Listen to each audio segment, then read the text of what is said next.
Good morning, everyone. So today we are going to start with the remaining part from the statistics. That is some test, and we'll try to do the implementation for it by using a Python. Before that, I want to explain one concept that is known as the type 1 error and type 2 error. Okay, there is something called as the type 1 error and type 2 error. So we'll try to understand it with respect to machine learning.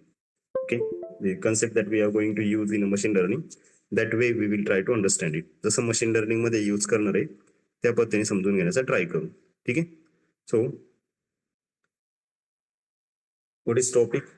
Type 1 error, type 1 and type 2 error.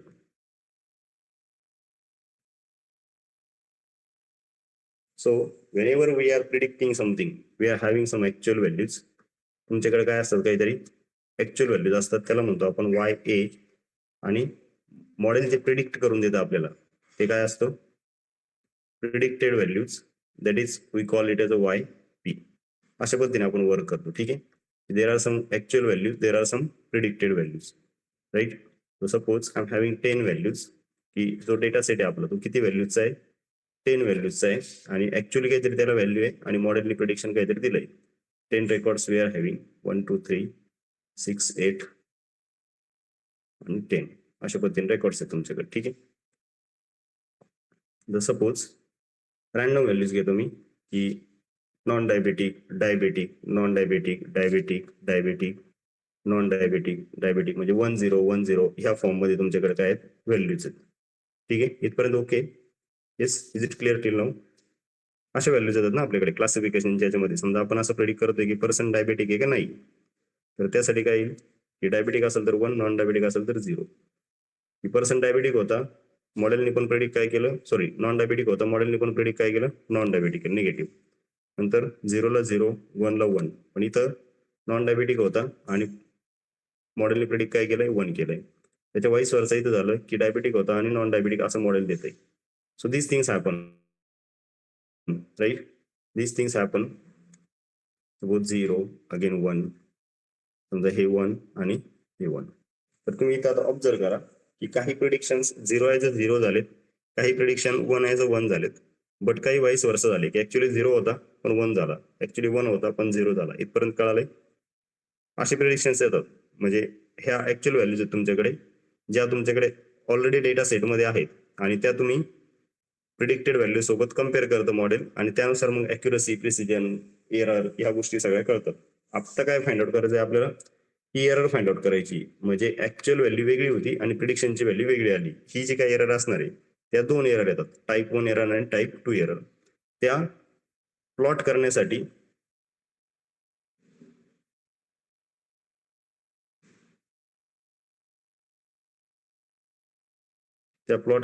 आपण काहीतरी form करतो, that is called as the, असा जो matrix plot करतो आपण 2x2चा, त्याला म्हणतो आपण कन्फ्युजन मॅट्रिक्स. काय म्हणतो आपण त्याला, कन्फ्युजन मॅट्रिक्स. कसा प्लॉट करायचा, एका साईडला काय ऍक्च्युअल व्हॅल्यूज आहेत, एका साईडला काय प्रिडिक्टेड व्हॅल्यूज आहेत.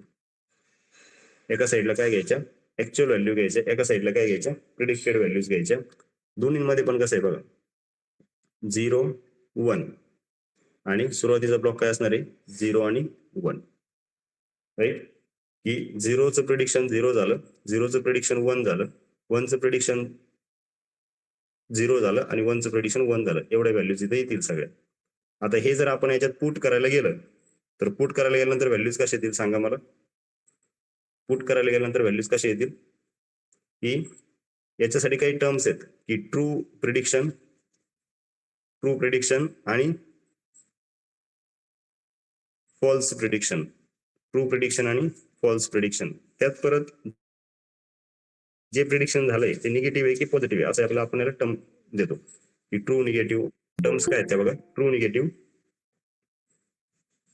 ट्रू पॉझिटिव्ह, नंतर फॉल्स निगेटिव्ह आणि फॉल्स पॉझिटिव्ह, असे 4 टर्म्स येतात इथं. True negative, true positive, false negative, false positive. Negative stands for 0, positive stands for 1. ही जर निगेटिव्ह व्हॅल्यू असेल, 0 व्हॅल्यू असेल तर त्याला निगेटिव्ह म्हणणार, 1 व्हॅल्यू असेल तर त्याला काय म्हणणार, पॉझिटिव्ह म्हणणार. आणि आहे तसं प्रिडिक्शन झालं तर ते काय ट्रू आहे, म्हणजे 0ला 0, 1ला 1. पण 0चं 1 झालं आणि 1चं 0 झालं तर त्याला काय म्हणणार, फॉल्स म्हणणार. ठीक आहे, इथपर्यंत कळालंय एव्हरीवन? आतापर्यंत जे काही बोललोय ते समजलंय सगळ्यांना? बोल साक्षी. Okay, any other? आतापर्यंत जे काही बोललोय ते समजलंय? आता लक्ष द्या, इथं जो ब्लॉक आपण वरती म्हणजे राईट केलाय किंवा जो ब्लॉक मी फॉर्म केलाय, काय इथं एका साईडला ऍक्च्युअल व्हॅल्यू, एका साईडला प्रिडिक्टेड व्हॅल्यू. ऍक्च्युअल व्हॅल्यू काय आहे? Actual value is 0. Model predict पण काय करतंय? 0 प्रिडिक्ट करते. प्रिडिक्शन ट्रू आहे की फॉल्स आहे? What is prediction? Is it true और फॉल्स? 0 होता आणि 0 देतंय म्हणजे प्रिडिक्शन ट्रू आहे की फॉल्स आहे? Yes, True. prediction is a true, right? Prediction is true, so it will be T. जे प्रिडिक्शन झालंय ते पॉझिटिव्ह आहे का निगेटिव्ह आहे? जे प्रिडिक्शन झालंय ते पॉझिटिव्ह आहे का निगेटिव्ह आहे? Yes, 0 that is a negative prediction, right ना? नॉन डायबेटिक आलंय, right? Is it okay?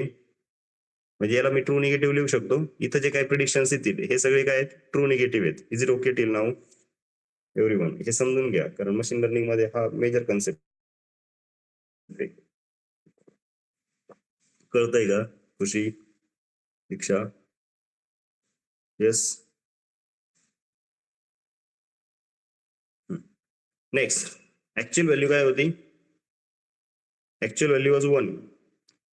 प्रिडिक्शनची value किती आहे? 1 आहे. प्रिडिक्शन ट्रू आहे की फॉल्स आहे? प्रिडिक्शन जे होतं ते झालंय म्हणजे प्रिडिक्शन काय आहे? ट्रू आहे. आणि प्रिडिक्शन काय आहे? 1, that is a positive, TP. ह्या दोन गोष्टी कळल्यात? ह्या दोन गोष्टी कळल्यात का? राईट. उरलेले जे दोन आहेत ते दोन्ही पण काय आहेत रे? फॉल्स आहेत, बरोबर ना? जे होतं त्याच्या उलट झालंय. 0 होता 1 मिळाला, 1 होता प्रिडिक्शन मध्ये 0 मिळाला, सो दॅट इज फॉल्स. हा ब्लॉक नीट समजून घ्या, कारण मशीन लर्निंग मध्ये सेम यूज होतो आणि मॉडेल जो बिल्ड करून देतो तो पण सेम देतो. फॉल्स प्रिडिक्शन झालेत. इथं जे प्रिडिक्शन झालं ते 1 आहे, so that is a false positive. Positive value ना? प्रिडिक्शन 1 आहे. प्रिडिक्शन इथं 0 आहे, that is a false negative. अशा पद्धतीने ह्या ज्या दोन व्हॅल्यूज आहेत, फॉल्स पॉझिटिव्ह आणि false negative, these are the errors. आणि हे काय? हे ऍक्च्युअल करेक्ट प्रिडिक्शन आहे. तर किती व्हॅल्यू जाते इथं? समजा हे काय आहे? हे काय? ट्रू निगेटिव्ह आहे, right? This is true positive, this is false positive. हे काय? फॉल्स निगेटिव्ह आहे. This is true positive, this is true negative. Next, false negative,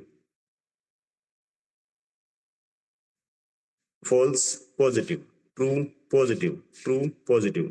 मग आता इथे पुट करून बघा की प्रत्येक याच्यामध्ये किती येणार व्हॅल्यूज.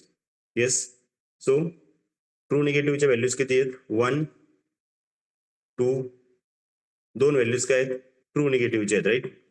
ट्रू पॉझिटिव्हच्या व्हॅल्यूज किती आहेत? 1, 2, 3, 4,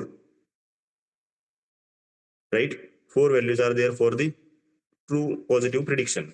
फॉल्स पॉझिटिव्ह किती आहेत? 1, 2. आणि फॉल्स निगेटिव्ह किती आहेत? 1, 2. फॉल्स निगेटिव्ह किती आहेत? 1 आणि 2. करेक्ट प्रिडिक्शन किती आहेत पूर्ण मॉडेलमध्ये? टोटल व्हॅल्यूज किती होतात रे? What was the total value? 10 होते, राईट? करेक्ट प्रिडिक्शन आहे की 1 ला 1 आणि 0 ला 0 असे किती व्हॅल्यूज दिलेत तुम्हाला? 2 + 4, 2 + 4 म्हणजे काय झाली अॅक्युरेसी तुमची? 6/10. म्हणजे या मॉडेलची अॅक्युरेसी किती आहे? या मॉडेलची अॅक्युरेसी किती आहे? 60%. Is it okay? कारण उरलेले दोन काय आहेत? एरर आहेत. त्या उरलेले जे दोन एरर आहेत, जर फॉल्स पॉझिटिव्ह असेल FP, it is called as the type 1 error. FP is known as false positive is known as type 1 error, and second thing, false negative is known as type 2 error. कारण error आहेत ना त्या. Yes, it's completely error. Wrong predictions आहेत ना, म्हणजे त्या model मधले काय तुमच्या एरर आहेत. Is it okay guys? नाही कळत का रे? येस, बोला काहीतरी. हे लक्षात येत आहे का काय बोललोय ते? जे बोललोय ते समजतंय का एव्हरीवन? आतापर्यंत जे काही बोललोय ते समजलंय? Shivani, Jayashree, am audible guys? आवाज येतोय? Yes sir. ही कन्सेप्ट समजली तुम्हाला, राईट? तर जे रॉंग प्रिडिक्शन्स असतील त्या काय आहेत, एरर आहेत. फक्त त्यातलं जर पॉझिटिव्ह प्रिडिक्शन असेल तर त्याला टाईप 1 एरर म्हणतो आपण. आणि हेच हायपोथेसिस टेस्टिंग मध्ये पण यूज करू शकतो. हायपोथेसिस टेस्टिंग मध्ये कसं की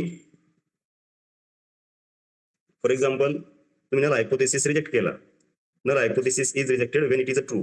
जर ट्रू असताना रिजेक्ट केला तर टाईप 1 एरर म्हणतो त्याला. Null hypothesis is not rejected when it is a false, म्हणजे रिजेक्ट पण करत नाही आणि तो काय फॉल्स आहे, तर ती पण काय झाली, एरर झाली, that is a type 2 error. तर इथे याच्यावरती फोकस करण्याची गरज नाही पडणार तुम्हाला. तुम्हाला कसं अंडरस्टँड करायचं आहे हेच इम्पॉर्टंट आहे, ठीक आहे? की जे होतं त्याच्या अपोजिट झालंय तर ती काय एरर आहे, जे इनपुट होतं त्याच्या अपोजिट आउटपुट आलंय तर ती काय एरर आहे. So in that aspect you need to understand this. त्या पद्धतीने याला समजून घ्यायचंय. नंतर एक टेस्ट आहे that is known as the Z test, ठीक आहे? की झेड टेस्ट किंवा झी टेस्ट म्हणू शकतो तुम्ही. हायपोथेसिसच्या टेस्टिंग आहे त्या. आता याच्यामधून तुम्हाला काय फोकस करायचं सांगितलं मी, काय फोकस करायचंय, पी ची व्हॅल्यू. जर P equal to or greater than equal to 0.05 आला व्हॅल्यू तर कोणता हायपोथेसिस ट्रू असतो तुमचा? You are going with null hypothesis. If P is less than 0.05, जर पी ची व्हॅल्यू 0.05 पेक्षा लेस असेल तर तुम्ही कशासोबत जाता? then you are going with alternate hypothesis. Is it? Yes. समजतंय ना? हे झालंय ऑलरेडी, राईट ना? एवढंच लक्षात ठेवायला सांगितलं होतं, कारण टेस्ट आपल्याला त्याच व्हॅल्यू देणार आहे, झेड टेस्ट किंवा पी टेस्ट, टी टेस्ट, जे काय असेल ते. So it's commonly use with in the sample size is large. Typically जर सॅम्पल साईज 30 पेक्षा जास्त असेल, 30 above, then we are going with the Z test. And population standard deviation is known. पॉप्युलेशनचं जे स्टँडर्ड डेव्हिएशन आहे sigma, populationचं जे standard deviation is sigma, that is known. So ZE or like ZE bar, we are finding it. Statistical test used to determine whether two population mean are different when variance are known and large sample size, and sample size is very large. ठीक आहे? की मीन तुम्हाला काय non आहेत किंवा दोन पॉप्युलेशनचे मीन different आहे, but त्याचं व्हेरियन्स काय तुम्हाला नोन आहे.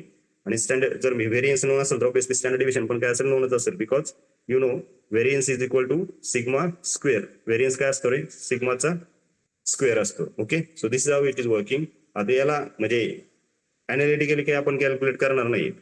You just need to understand the theoretically. We will try to implement it with the help of Python. म्हणजे याला इम्प्लिमेंट करू डायरेक्टली, जसं लास्ट प्रॅक्टिकल मध्ये आपण किंवा लास्ट सेशन मध्ये इम्प्लिमेंटेशन घेतलं तसं.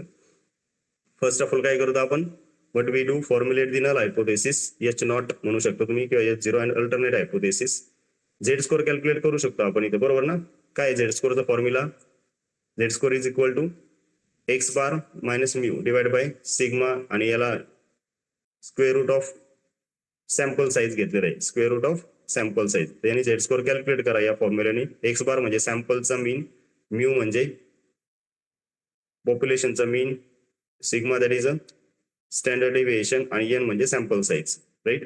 So this is how we need to calculate it.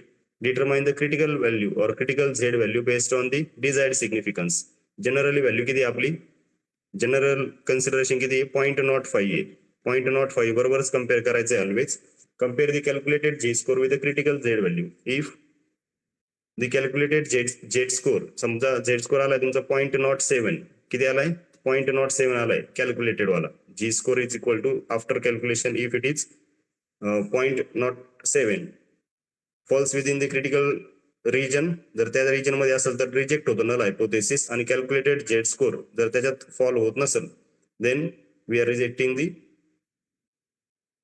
म्हणजे we are accepting null hypothesis. Fail to reject म्हणजे काय? ऍक्सेप्ट करावा लागतो. आता ही लँग्वेज इथं थोडीफार अशी चॅलेंजिंग असू शकते, बट आता पण परत मी एकदा सांगेन की तुम्ही फक्त पी व्हॅल्यू वरती फोकस करायचं, आणि पी व्हॅल्यू तुम्हाला काय आन्सर देतं त्याच्यावरती ठरवायचं की तुम्ही नल हायपोथेसिस यूज करणार की अल्टरनेट हायपोथेसिस यूज करणार आहे.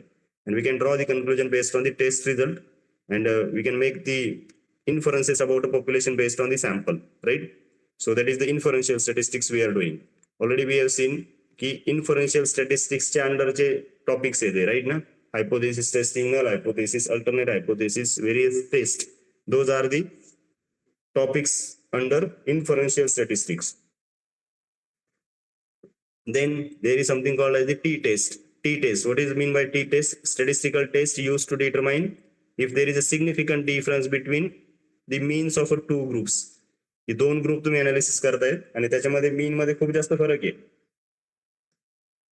Commonly used when comparing the means from the two independent variable. दोन वेगवेगळ्या व्हेरिएबल साठी तुम्ही जर कंपॅरिझन करत असाल मीन साठी, then we can use this T test. Actual practice मध्ये हे समजून जाईल. Then T test calculate the T statistic. T statistics म्हणजे कशाचे रिलेटेड असेल रे? Statistics is related to sample data, right? Parameter is related to parameter is related to population data, is it?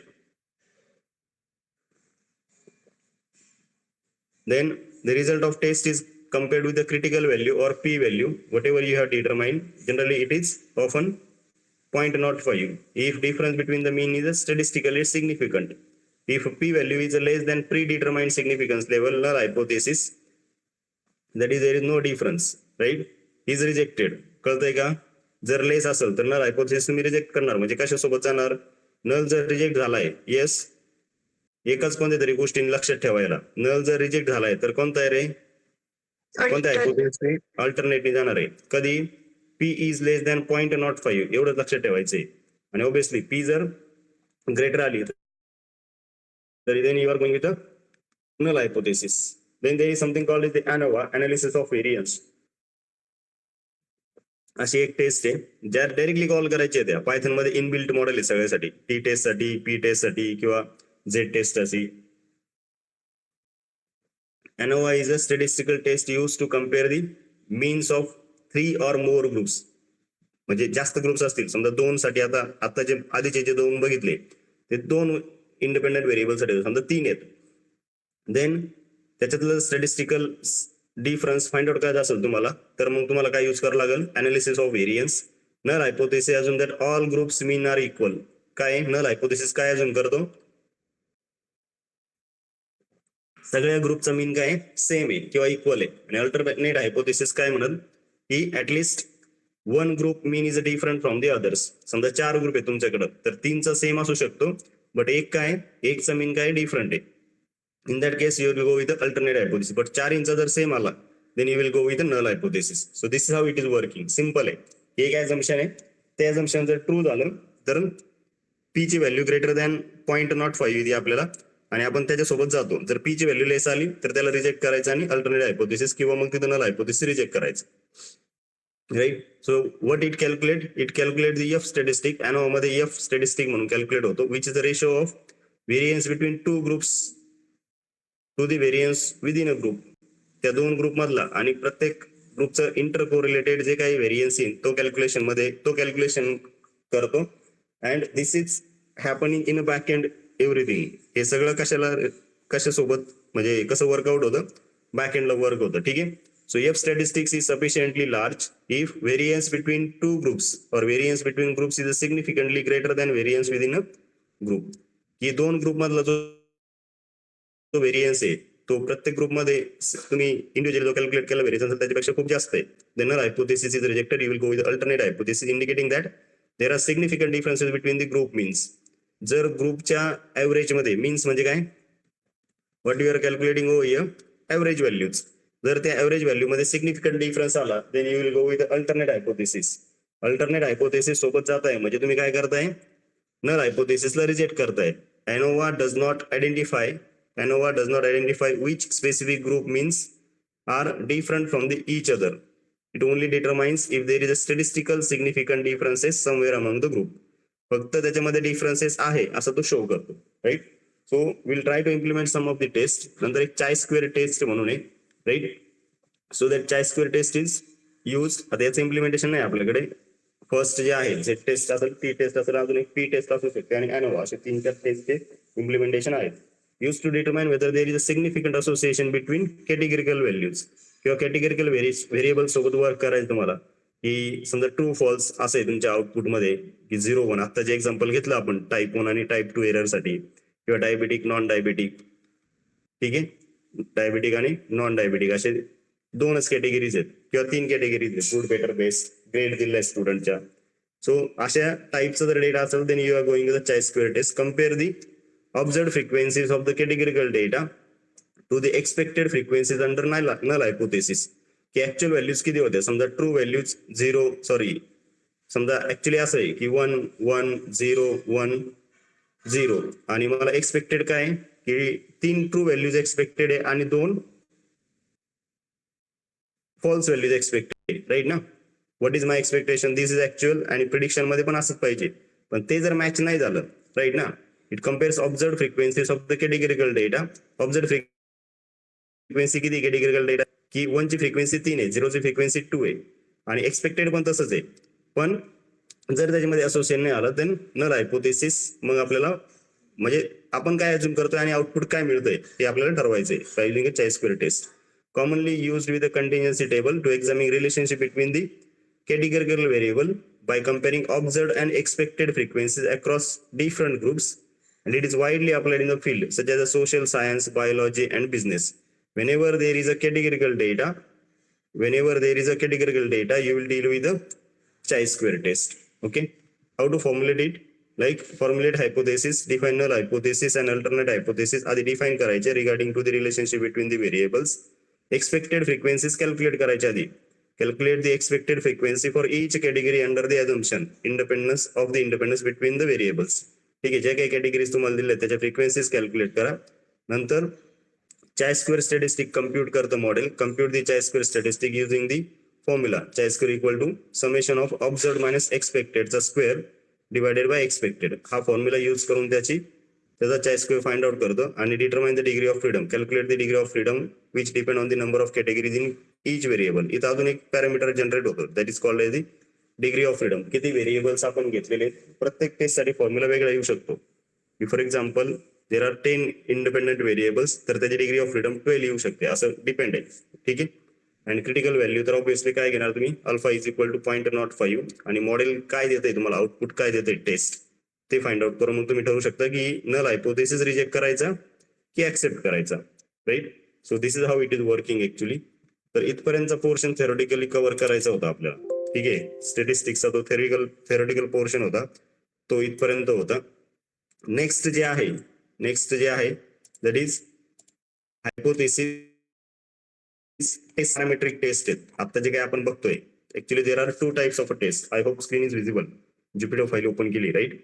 So there are 2 types of a statistical test. First one is a parametric test which assume the shape of distribution normal. Right? समजतंय ना. आता लक्षात येईल तुमच्या की 2 होते इथं taste, म्हणजे जेड टेस्ट असेल, टी टेस्ट असेल, एनोवा टेस्ट असेल. हे कंटिन्युअस डेटावरती वर्क करत होतो आपण, म्हणजे नॉर्मल डिस्ट्रीब्युशन फॉलो करत होतो, गॉसियन डिस्ट्रीब्युशन किंवा बेल शेप कर्व. कॅटेगरिकल डेटासाठी तसं डिस्ट्रीब्युशन येत नाही, बरोबर ना. 2च कॉलम येतील, ट्रू फॉल्स. समजतंय का रे. कंटिन्युअस आणि कॅटेगरिकल डिस्ट्रीब्युशन अशा 2 गोष्टी शिकलोय आपण. येस, समजतंय. जर नॉर्मल डिस्ट्रीब्युशन जर तुम्ही फॉलो केलं तर ते पॅरामेट्रिक अंडर येतं, आणि नॉर्मल डिस्ट्रीब्युशन फॉलो केलं नाही, it does not assume the shape of consideration of sample, की त्याचा शेप काय आहे, नॉर्मल म्हणजे बेल शेप आहे की नॉर्मल डिस्ट्रीब्युशन फॉलो करतोय की नाही, हे जर कन्सिडर नाही केलं तर ते चाय स्क्वेअर म्हणजे कॅटेगरिकल डेटासाठी वर्क होतं. ठीक आहे. So first of all will try to implement the T test. ठीक आहे. काय इम्प्लिमेंट करायचंय आपल्याला, टी टेस्ट इम्प्लिमेंट करायची. किती सॅम्पल साठी, सिंगल सॅम्पल साठी. किती सॅम्पल आहे आपल्याकडे, 1 सॅम्पल आहे फक्त. हा, काय क्लेम केलाय मी, what is my claim is average marriage age of Indian male is 30 years. हे काय आपलं क्लेम आहे, म्हणजे हे अझम्पशन आहे, राईट. हायपोथेसिस मीन काय घेतलाय, 30.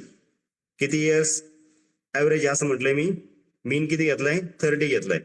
एच नॉट जो काही फॉर्म्युलेट होईल, marriage age of male in India is 30. म्हणजे नल हायपोथेसिस कधी ऍक्सेप्ट करेल मी, की जर त्याची व्हॅल्यू, म्हणजे नल हायपोथेसिस काय असेल माझा, जर पी ची व्हॅल्यू ग्रेटर दॅन 0.05 आली तर मी काय म्हणेल, marriage age of male in India is 30. Alternate hypothesis होईल, H1 किंवा HA म्हणू शकता, HO, H0, HA, H1 असं राईट करू शकतो आपण. Marriage age of male in India is not 30. इथपर्यंत समजलंय. हे फॉर्म्युलेट कसं करायचं ते कळलंय. येस एव्हरीवन, इथपर्यंत कळलंय का सांगा रे. Is it okay till now. Yes, जो सॅम्पल दिलेला आहे तो काय सिंगल सॅम्पल आहे.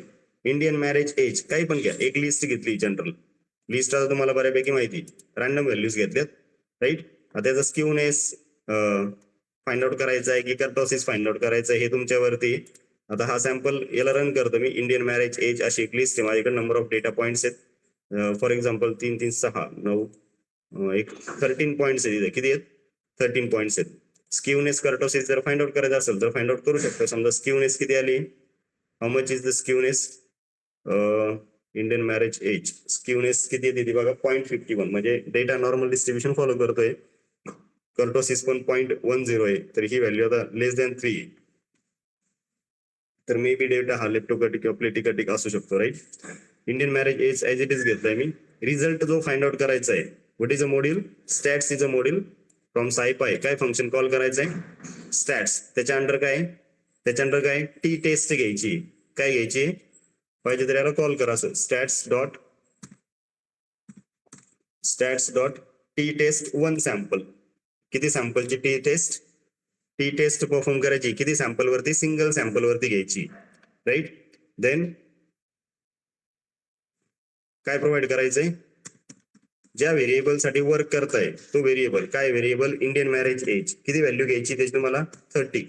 आणि रिझल्ट काय येतोय चेक करा. What is the result,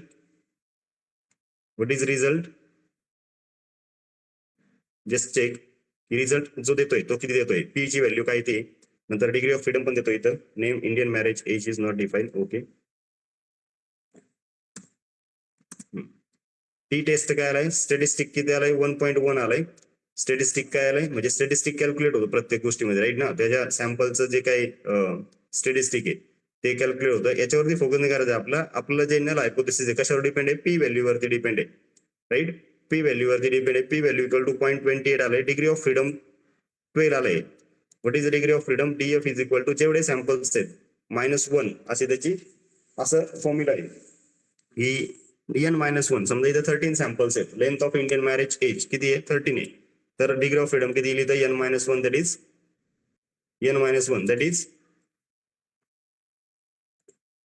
sorry n-1 that is 12. Degree of freedom किती आलाय 12. आता इथं 0.28 व्हॅल्यू आली तर ही ग्रेटर दॅन 0.05 आहे की लेस दॅन 0.05 आहे. पी ची जी व्हॅल्यू आली आहे ती ग्रेटर दॅन 0.05 आहे की less than 0.05. Yes anyone.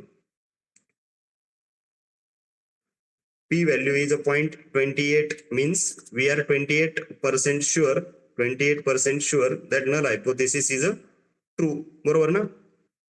Greater than 0.05 आली ना, मग नल हायपोथेसिस सोबत जायचं की अल्टरनेट हायपोथेसिस सोबत जायचं. Yes. As per the 95% confidence level, P value for the null hypothesis to be true आणि शुड बी ग्रेटर दॅन 0.05. आलाय का परत तिथंच. Yes. So here P value is 0.28 which is greater than the 0.05. Hence null hypothesis is accepted. Marriage age of Indian male is a 30 years. तर हे इथं true झालं म्हणजे प्रूव्ह झालं. जो काय तुम्ही नल हायपोथेसिस फॉर्म्युलेट केला होता marriage age of male in India is a 30 years, ते काय झालंय फॉर्म्युलेट झालंय. येस नाही कळते, समजतंय का रे एव्हरीवन. सर परत सांगा. हे बघ काय फॉर्म्युलेट केलं होतं तुम्ही, आपण काय अजूम केलं होतं, 2 अजम्पशन असतील. तुम्ही काय सांगताय, क्लेम काय करताय, average age of Indian male is a 30 year. हा क्लेम आहे तुमचा राईट. याच्यात 2च गोष्टी असू शकतात, एक तर 30 years येईल किंवा नाही येणार. Average marriage age of Indian male is a 30 year, yes किंवा नो, अशा 2 गोष्टी येतील राईट. त्याच्यासाठी काय घेतलंय मी, जर ते असल जे क्लेम केलंय ते जर असल तर तो कोणता हायपोथेसिस आहे, null hypothesis. Marriage age of male in India is a 30 year. जर असं असेल तर तो कोणता आहे, नल आहे. आणि नसल तर काय येईल, ऑब्विसली अल्टरनेट हायपोथेसिस येईल याचे. बट हे कशावर ठरवणार आहे आपण, की जी टेस्ट आपण अप्लाय करतोय त्याला तो सिग्निफिकन्स व्हॅल्यू काय देतोय आपल्याला.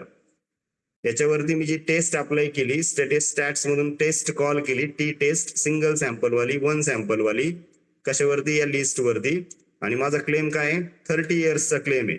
जर हे याची पी व्हॅल्यू ग्रेटर दॅन 0.05 आली, याची पी व्हॅल्यू या टेस्टचं जे आउटपुट आहे, हे रिझल्ट कशाचं आउटपुट आहे, या टेस्टचं आउटपुट आहे.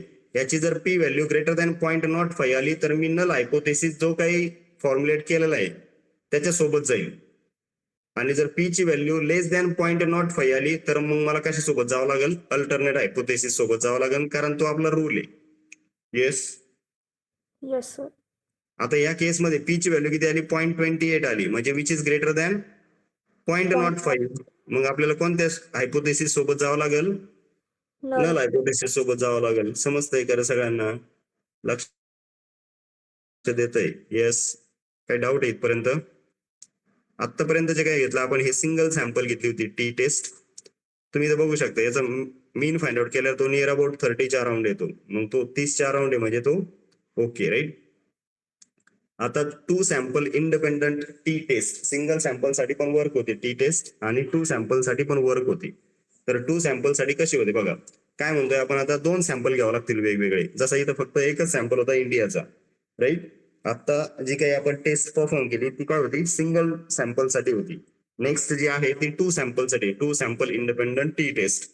Average marriage age of male, average marriage age of male in India equal to marriage age of male in Canada. म्हणजे 2 कंट्रीजचा डेटा दिलेला आहे तुम्हाला की इंडिया मधले मेल आणि कॅनडा मधले मेल याचं ऍव्हरेज मॅरेज एज इक्वल आहे. जर इक्वल असेल तर तो नल हायपोथेसिस आहे, नॉट इक्वल आला तर अल्टरनेट हायपोथेसिस आहे. व्हेरी सिंपल, की दोन्ही कंट्रीजचे जे मेल आहेत त्याचं ऍव्हरेज एज जे आहे मॅरेजचं ते जर सेम असेल तर नल हायपोथेसिस, आणि सेम नसेल तर अल्टरनेट हायपोथेसिस. बट ठरवणार कशावरती तुम्ही, output of a test. Output of a test काय असणार आहे, P value, right. So marriage age in India याच्यासाठी एक डेटा घेतलाय, then marriage age of Canada त्याच्यासाठी पण एक डेटा घेतलाय. दोन्हीची लेंथ काय पाहिजे, सेम पाहिजे. स्क्यूनेस नंतर कर्टोसिस दोन्हीचे जर प्रिंट करायचे असतील तर प्रिंट करू शकता तुम्ही, राईट. वरती गेलं परत, जस्ट अ मिनिट. कॅनडाचा डेटा, इंडियाचा डेटा, देन नंपा इम्पोर्ट केलं, नंतर स्टॅट्स मधून स्क्यूनेस कर्टोसिस काढू शकता दोन्हीचे पण. हे काही कंपल्सरी नाही, हे जस्ट ऍड केलंय की रिवाइज होण्यासाठी, आत्ताच्यासाठी कंपल्सरी नाही. Length of marriage age India 11 आहे, सेम राहील दोन्हीसाठी, राईट. टी टेस्ट इंडिपेंडंट, याला फॉर्म्युलेट कसं करायचंय, टी टेस्ट इंडिपेंडंट आहे, 2 वेगवेगळे व्हेरिएबल्स आहेत. मॅरेज एज इन इंडिया एक व्हेरिएबल आहे, marriage age in Canada second variable आहे. हे काढून टाकू शकता, याची काही गरज नाही. From scipy.stats import T test independent. जसं वरती टी टेस्ट 1 सॅम्पल घेतलं होतं ना, तसं इथं काय टी टेस्ट इंडिपेंडंट, याला कॉल करा. ऑब्विसली स्टॅटिस्टिक काय तो देईल आणि पी व्हॅल्यू, याच्यामध्ये डिग्री ऑफ फ्रीडम नाही देत आउटपुट मध्ये. So T test independent result काय, किती आली पी ची व्हॅल्यू, आता मला सांगा काय आली पी ची व्हॅल्यू, 0.01 आली, विच इज लेस दॅन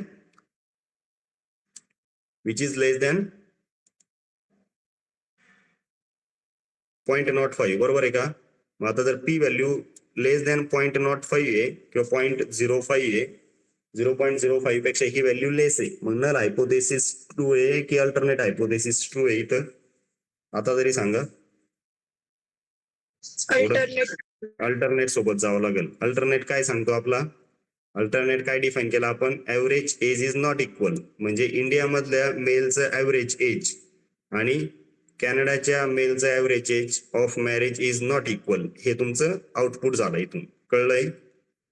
आणि इथं जे आहे ना हा स्टॅटिस्टिक -2.2077 तुम्ही बघितलं होतं की सेंटरला झिरो, राईट ना. मीनची व्हॅल्यू कॅल्क्युलेट करताय तुम्ही, बरोबर. काय कॅल्क्युलेट करतोय आपण, मीनची व्हॅल्यू कॅल्क्युलेट करतोय. असं काहीतरी ग्राफ केला होता आपण, आठवत असेल तर बघा, नॉर्मल डिस्ट्रीब्युशनचा असा ग्राफ केला होता, राईट. इथं 0 आहे, इथं -1 -2 -3 +1 +2 +3 असं जातो आपण, राईट. हे समजतंय.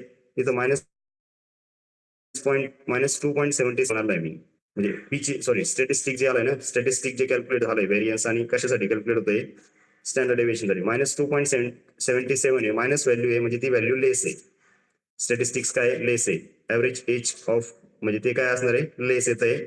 आणि जर याच्या ह्या साईडला आलं राईट साईडला तर ते काय त्याचं मिनिंग काय आहे किती ग्रेटर व्हॅल्यू आहे त्याचं मिनिंग काय आहे ग्रेटर व्हॅल्यू असं समजू शकता तुम्ही इथं की statistic value is minus 2.77. Negative value indicates average marriage age of Indian male is less than average marriage age of male in Canada. हेच जर वाईस वर्सा केलं ना इथं जर समजा आता मी असं उलट पालट केलं कसं बघा आधी काय घेतलं होतं इंडियाचं घेतलं होतं राईट ना आधी काय दिलं होतं पॅरामीटर इंडियाचं दिलं होतं आधी कशात दिला आता कॅनडाचा दिला नंतर इंडियाचा दिला तर स्टॅटिस्टिक चेंज होतं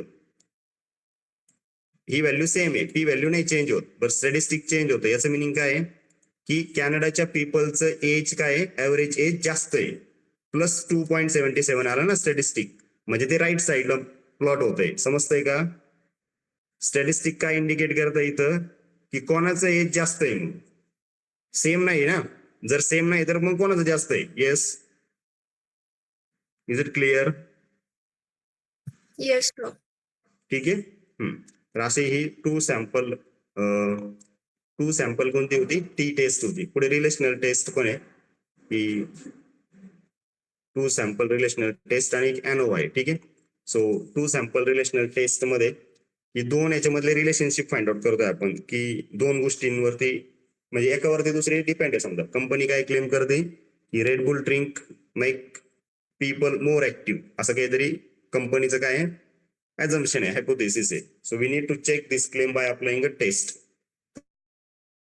the response of 5 volunteers is registered before and after drinking a drink red boule drink केल्यानंतर ऍक्टिव्हिटी वाढते असं कंपनी क्लेम करते तर आपण काय केलंय 5 लोकांचा इथं काय घेतलाय 5% डेटा घेतलाय की बिफोर ड्रिंक आणि after drink right so response time is same before and after drink हा काय झाला तुमचा नल हायपोथेसिस झाला इथं आणि response time is not same म्हणजे त्याच्या अपोजिट रिस्पॉन्स टाइम सेम नाहीये before and after drink that is our alternate hypothesis very simple दोन डेटा दिलेत किती पण डेटा घेऊ शकतो या पाहिजे तर ज्यावेळेस तुम्ही वर्कआउट करताल त्यावेळेस या टेस्ट व्हॅल्यूज चेंज करून बघा so from SciPy you can import scientific Python मधून टेस्ट इम्पोर्ट करा which test we need to import oh here T test relational आणि टी टेस्ट वरती हा डेटा द्या राईट तर याच्यामध्ये आता डिफरंट व्हॅल्यूज येतात की for example statistics you are getting 3.44 तर मग तो डेटा म्हणजे आता इथे 0.02 आलं डिग्री ऑफ फ्रीडम 4 आली तर n-1 तुम्हाला हे ऑलरेडी सांगितलं डिग्री ऑफ फ्रीडम राईट ना 5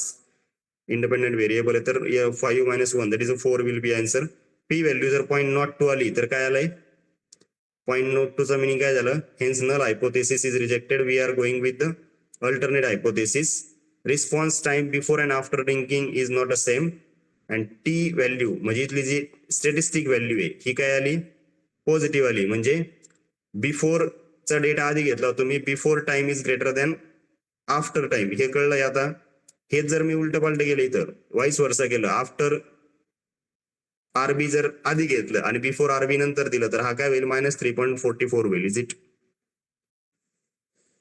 त्या दोन मध्ये रिलेशन काय आहे हे स्टॅटिस्टिकनी समजतंय येस गाईज कळतंय का रे Yes, sir.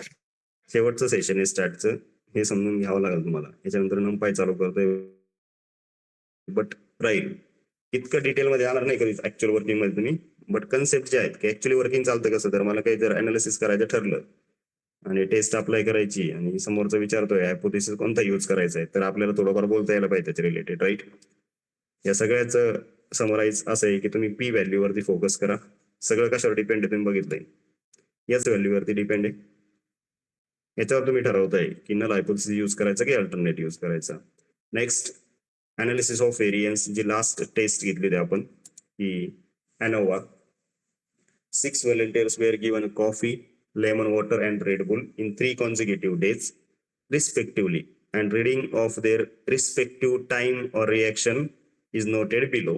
3 वेगवेगळे जातात बरोबर ना आपण असं म्हणलं ना 2 किंवा 2 पेक्षा जास्त व्हेरिएबल असतील आणि त्याच्यामधलं जर तुम्हाला रिलेशनशिप फाइंड आउट करायचं असेल तर त्याच्यासाठी काय यूज करता तुम्ही अनालिसिस ऑफ व्हेरियन्स यूज करता की त्या ग्रुप्स मधला तो कन्सिडर करतो आणि among all data also consider करतो असंच होतं का ANOVAचं जे डिस्क्रिप्शन दिलं होतं ANOVAचं डिस्क्रिप्शन काय दिलं होतं what is the description of ANOVA